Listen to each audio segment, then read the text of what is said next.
Hi, um, I'm really tired, so I'm sorry if I yawn, but I just wanted to do a quick walkthrough on quadratics and factorizing them easily and quickly. So I found this worksheet just to demonstrate the first few and the sort of speed that you can get to, and then I'll walk through how to do it and why it works, and hopefully you can use it in your own tests to save time, because especially with polynomials, even though you won't directly be asked, probably won't directly be asked, factorize this quadratic, it will be a part of the questions you do because it's considered assumed knowledge.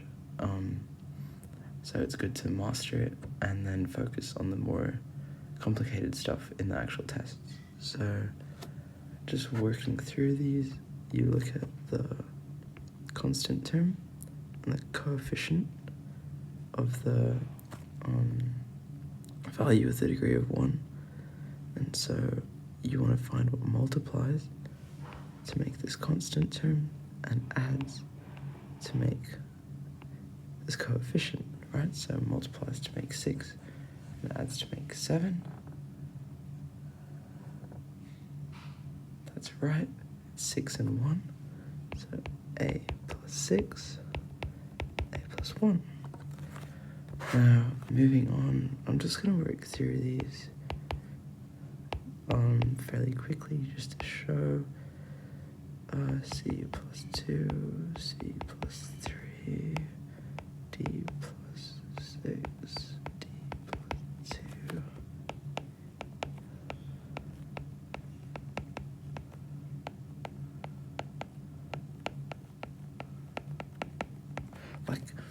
See how you can immediately just write it down? It takes just a glance.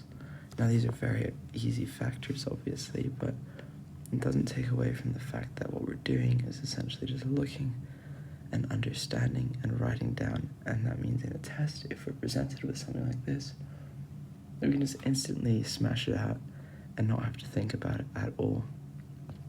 So we're going to go on to why this works. First, we have to break down the quadratic equation into our three main things that matter in this case. So we've got our leading term, we've got our leading coefficient, we've got our constant term.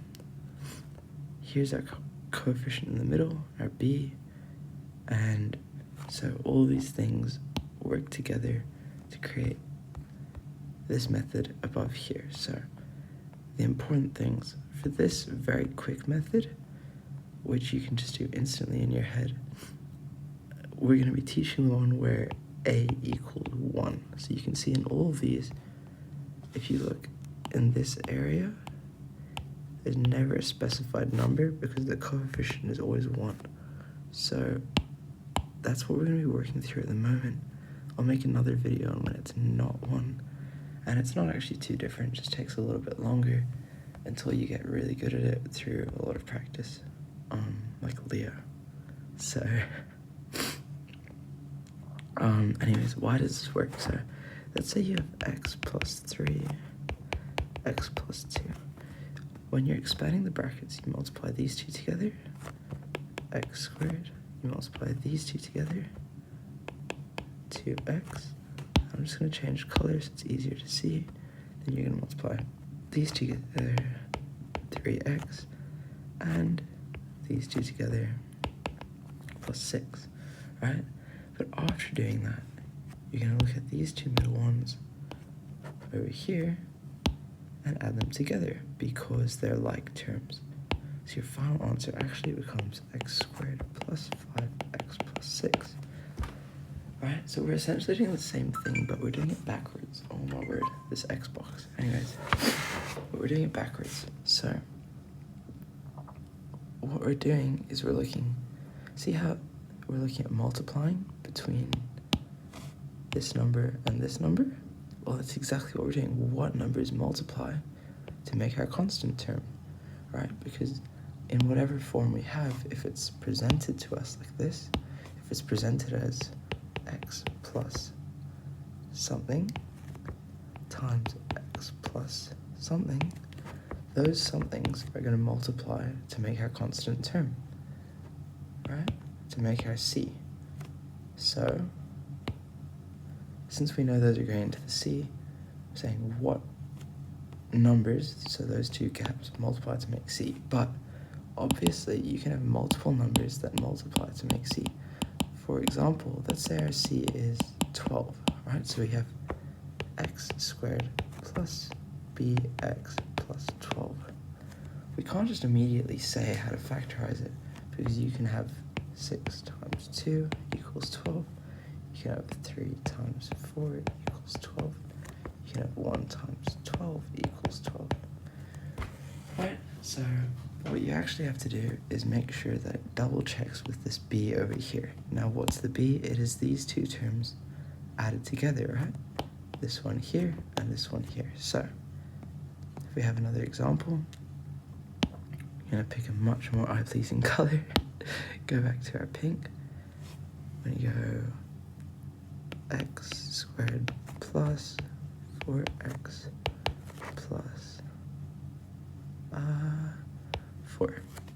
Nice and easy. What multiplies to make 4? Well, we've got 4 and 1. We've got 2 and 2. And those are our only factors, alright? Now, what is 4 plus 1? 5. Is that our number here? No. What's 2 plus 2? 4. And that's our number over here. So when we're writing it down, x plus 2 times x plus 2. Now, if you do the full working out, what you'll realize is you get x squared plus 2x plus 2x plus 4, right? And these two x's in the middle are adding to make 4x. This is the factor here, and this is the factor here. So that's why we go through that method in that way. So,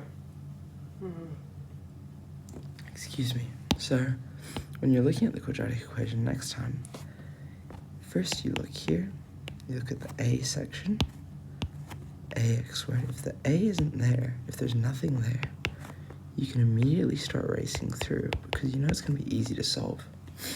Ax squared plus bx plus c multiplies to make c, adds to make b. Now let's go up and try these now.